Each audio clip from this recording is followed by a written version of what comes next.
अपनी सोच को अपग्रेड करो ब्रेन फ्यूल हिंदी के साथ। फॉर मीनिंग ये किताब एक बहुत ही गहरा और सच कहूं तो एक मुश्किल सवाल सामने रखती है। क्या भयानक से भयानक दुख और पीड़ा के बीच भी जिंदगी का कोई मतलब, कोई अर्थ मिल सकता है? तो चलिए आज इसी सबक को थोड़ा और गहराई से समझते हैं।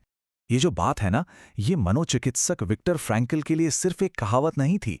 नहीं, ये तो उनके अपने तजुर्बे और उनकी पूरी थ्योरी का आप कह सकते हैं निचोड़ था। एक ऐसा सबक जो उन्होंने दुनिया की सबसे मुश्किल जगह पर सीखा। फ्रैंकल की ये जो किताब है, ये असल में 2 हिस्सों में है। पहले हिस्से में वो एक कॉन्सेंट्रेशन कैंप में अपने दर्दनाक अनुभव के बारे में बताते हैं और दूसरे हिस्से में वो उस अनुभव से पैदा हुए अपने मनोवैज्ञानिक सिद्धांत यानी साइकोलॉजिकल थ्योरी को समझाते हैं। फ्रैंकल का पूरा काम, उनकी पूरी किताब असल में इसी एक सवाल के आसपास घूमती है। एक ऐसा सवाल जिसका जवाब उन्होंने अपनी आंखों से देखा, उन हालातों में जिनकी हम शायद कल्पना भी नहीं कर सकते। तो इस सवाल को समझने के लिए सबसे पहले हमें उस हकीकत को समझना होगा जिसमें फ्रैंकल और उनके जैसे लाखों लोगों को फेंक दिया गया था।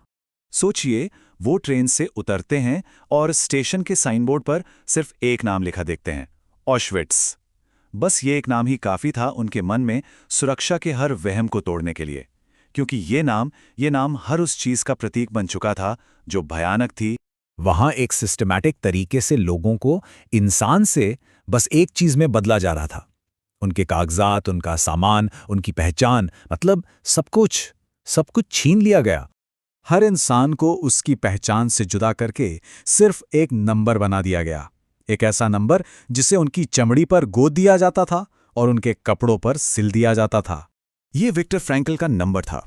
उस पल से वो कोई जाने माने मनोचिकित्सक या डॉक्टर नहीं थे। नहीं, वो सिर्फ एक नंबर थे, 1,19,104, जिसे सुरंगें खोदने और रेलवे ट्रैक बिछाने के काम पर लगा दिया गया था।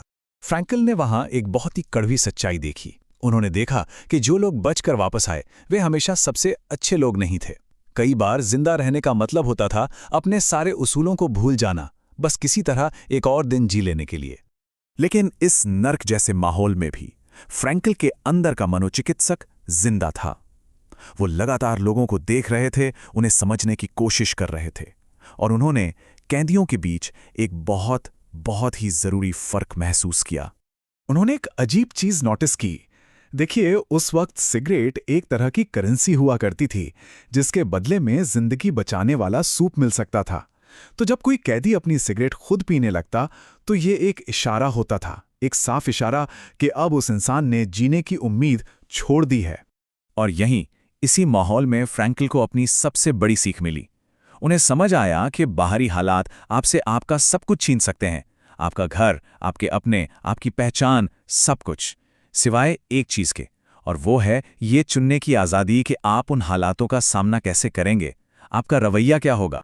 और बस इसी एक गहरी समझ ने फ्रैंकल को उस दौर के सबसे बड़े मनोवैज्ञानिक सिद्धांतों को चुनौती देने की हिम्मत दी। देखिए, उस जमाने में फ्रॉइड कहते थे कि इंसान की सबसे बड़ी प्रेरणा है सुख की तलाश। एडलर कहते थे शक्ति की तलाश। लेकिन फ्रैंकल ने कहा नहीं, इंसान की सबसे बुनियादी, सबसे गहरी प्रेरणा है अपने जीवन में अर्थ की तलाश। फ्रैंकल का तर्क बहुत सीधा था। वो मानते थे कि हमारे मन में जो गहरा संकट या निराशा पैदा होती है, उसकी सबसे बड़ी वजह दरअसल जीवन में किसी मतलब या मकसद का ना होना है। इसी सोच, इसी इनसाइट से फ्रैंकल ने साइकोथेरेपी का एक बिल्कुल नया स्कूल बनाया, जिसे उन्होंने नाम दिया लोगोथेरेपी।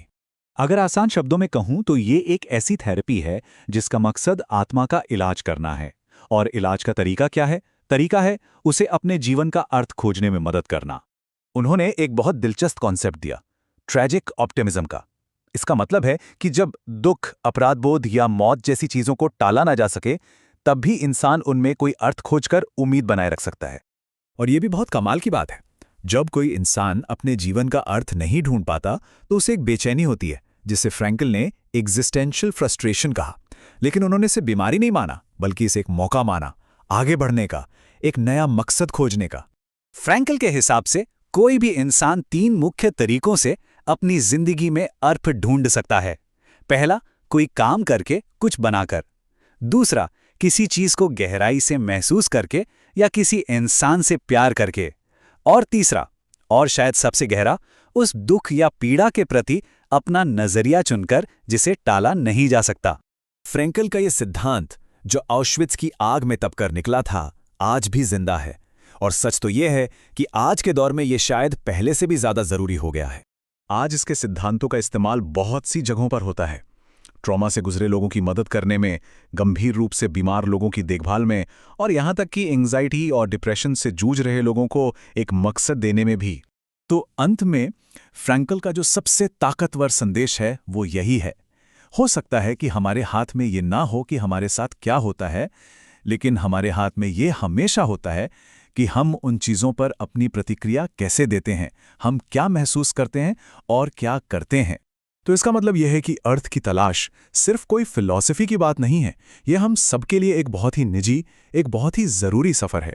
और ये हमें इस अहम सवाल पे लाके छोड़ देता है, हमारी अपनी ज़िंदगी के संघर्षों में हमारे जीने का क्यों क्या है।